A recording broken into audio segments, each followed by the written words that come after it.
Okay, so the Vatican, it's always the center of the Catholic world, isn't it? But right now there's this real sense of anticipation, maybe even some tension building. Absolutely. You can feel it. We're looking at the possibility of a new pope being elected soon. Right, and a recent Al Jazeera analysis really gets into that, suggesting there are some significant undercurrents, things happening beneath the surface within the church. Definitely. I mean, leadership transitions are normal, obviously, but this Al Jazeera piece highlights why this particular moment might be, well, pretty pivotal. So that's what we're doing in this deep dive. We're not just scratching the surface. We're really getting into this Al Jazeera article.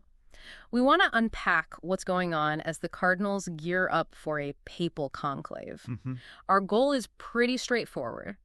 We want to give you, the listener, a clear picture of the main issues, the different groups trying to influence things, and what it all could mean for where the Catholic Church heads next. Yeah, help make sense of it all. Exactly. We know you want the info, you want it clear, but not overwhelming. So that's the plan.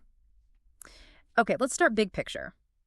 The article mentions these ongoing tensions, like a push and pull. Right. Between what it calls the church's evolving side, modernity, maybe, and the more traditional foundations. This isn't exactly new, is it? No, not at all. Yeah. The church has always grappled with different takes on its own identity. I mean, think about the previous pope's time. It certainly brought up some fundamental questions again. And then, bang, Pope Francis in 2013. The article nails it. Quite a surprise for many people. A huge surprise. An Argentinian.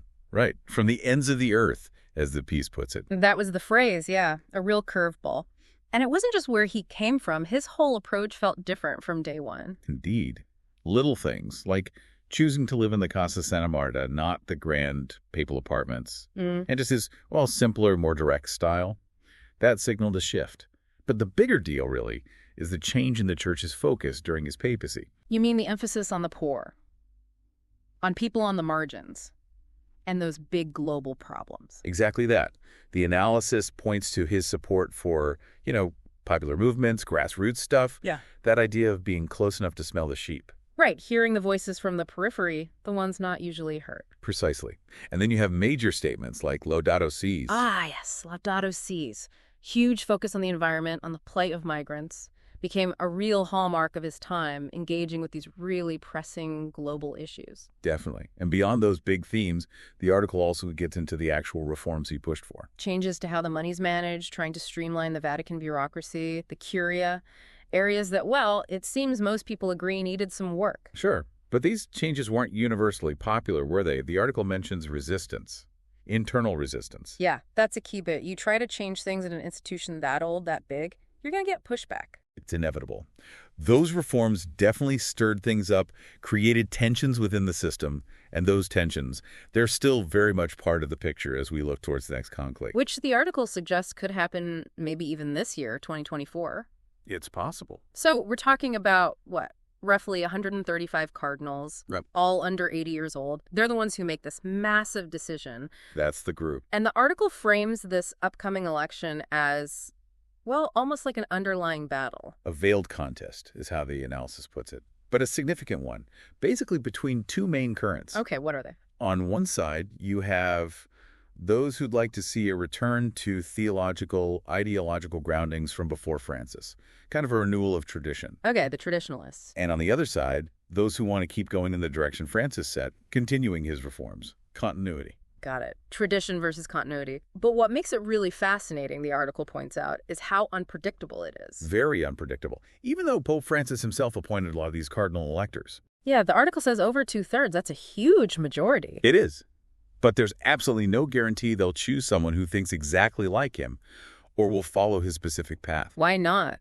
If he appointed them, what makes them potentially choose differently? Well, lots of things. Individual conscience, for one.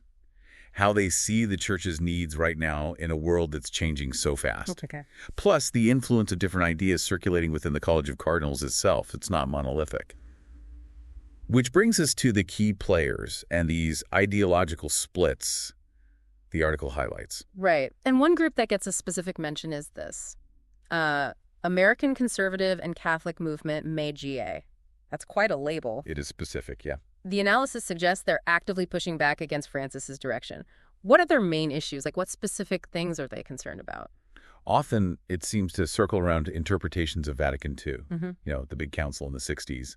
Things like how the liturgy is done, how the church engages with modern society. Mm-hmm. They might see certain things Francis has said or done as, well, moving away from established teachings or traditions. Their goal seems to be strengthening that traditionalist wing of the church. And the article names someone like Steve Bannon as seeing this as a moment, an opportunity to influence where the church goes. How would someone like him even try to influence a conclave? It's secret, right? Right. Direct influence on the voting cardinals. Highly unlikely. But, as the article suggests, the effort is more about shaping the conversation around the conclave. Ah, okay. Through media. Exactly. Using platforms like his War Room podcast, websites, trying to build a climate of opinion that favors candidates who align with their views. So amplifying criticism of Francis's social teachings, his openness to certain ideas. Pretty much. And the article also notes there's financial backing involved, supporting various conservative Catholic projects that can indirectly help their cause too. Okay, so that's one side. What about other voices? People who might represent a different direction? Well, the article mentions potential papal candidates. Papabili, as they're sometimes called. Some names come up. Like who? Bishop Claudio Hummas from Brazil is mentioned. He's passed away now, sadly, but he was seen as a key figure who actually inspired Francis early on. Interesting. Who else? Cardinal Matteo Zuppi from Italy. He's often described as being close to that Franciscan school of thought. What does that mean, Franciscan school? Like, what characterizes his approach? Well, generally, a strong pastoral focus, emphasis on dialogue, reaching out to marginalized groups, basically in alignment with the social justice themes Francis has championed. Okay. Then there's Cardinal Pietro Parolin. He's the Vatican Secretary of State, right? That's a powerful position. Hugely powerful. Someone in that role has deep knowledge of how the Vatican works, the diplomacy involved. So he might be seen as someone who could maybe bridge some of these gaps we're talking about. That's one possibility, yes. His experience is undeniable. The article also brings up the late Cardinal Loris Capovilla. He was secretary to Pope John XXIII. That name seems to connect back to an earlier era of major change, Vatican II. Right, historical continuity.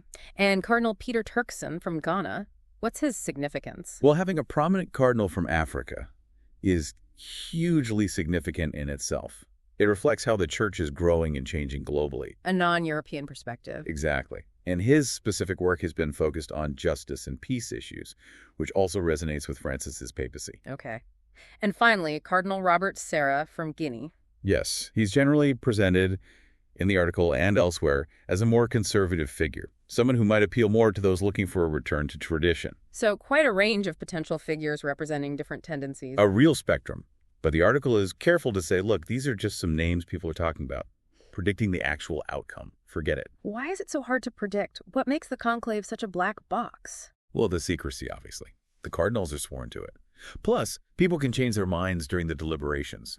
Alliances can shift. And for many Catholics, there's the belief that the Holy Spirit plays a role in guiding the choice. That's not something you can factor into political analysis. Right. Plus, you mentioned the global shift earlier. The growing number of cardinals from Asia, Africa, Latin America. Their priorities might be quite different from, say, European or North American cardinals. That adds another layer of complexity. Okay, let's talk about that North American angle more. The American factor, the article calls it, the U.S. Catholic Church seems like a big player in all these debates. It really is. And the article points out how divided the American church itself is. You see those same tensions we discussed globally, but maybe even amplified.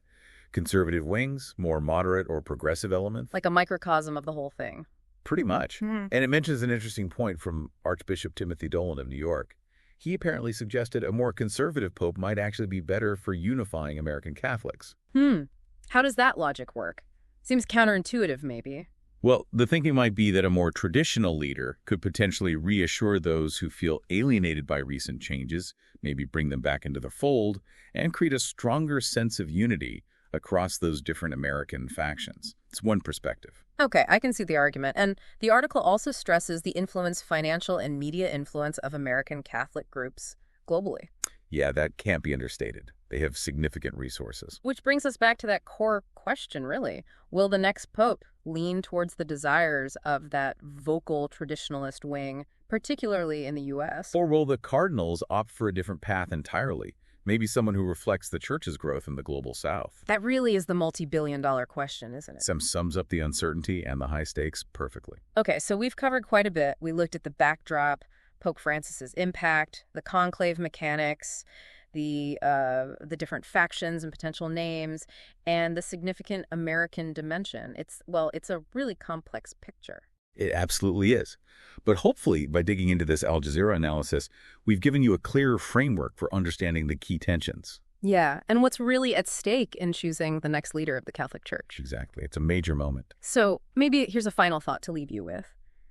When you consider just how diverse the Catholic Church is today, all these different voices, cultures, continents, what do you think are the absolute biggest challenges the next Pope, whoever they are, will face, just leading such a huge, complex institution? And how might their own background, their own core beliefs shape how they even begin to tackle those challenges? It feels like a truly pivotal moment, doesn't it? With really long-term consequences for the church and, its place in the wider world. Lots to think about there.